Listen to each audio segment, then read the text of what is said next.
Hello guys, আসসালামু আলাইকুম। Tasmia kitchen ব্লগে আপনাদের স্বাগতম।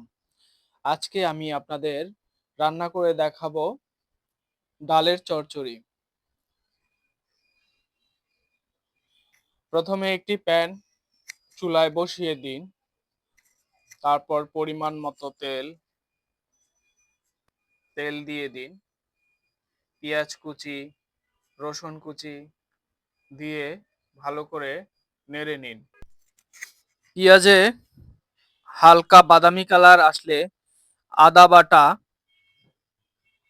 দিয়ে দিন। দিয়ে আরো কিছুক্ষণ নাড়ুন। এবার লবণ, হলুদের গুঁড়া, মরিচের গুঁড়া দিয়ে ভালোভাবে নাড়ুন।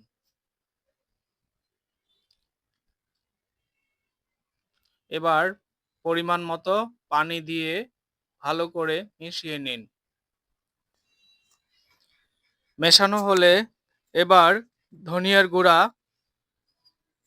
জিরার গুঁড়া দিয়ে আরো কিছুক্ষণ কষিয়ে নিন।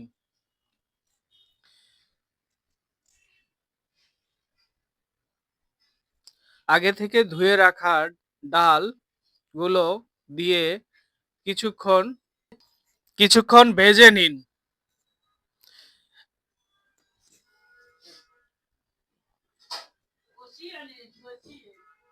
এবার পরিমাণ মতো পানি দিয়ে দিন। পানি দিয়ে আরো কিছুক্ষণ এভাবে এভাবে কষিয়ে নিন। এবার ঢাকনা দিয়ে দিন। ব্যাস, এভাবে খুব অল্প সময়ের মধ্যে তৈরি করে নিতে পারেন মসুরি ডালের চচ্চড়ি। ধন্যবাদ সবাইকে। আসসালামু আলাইকুম।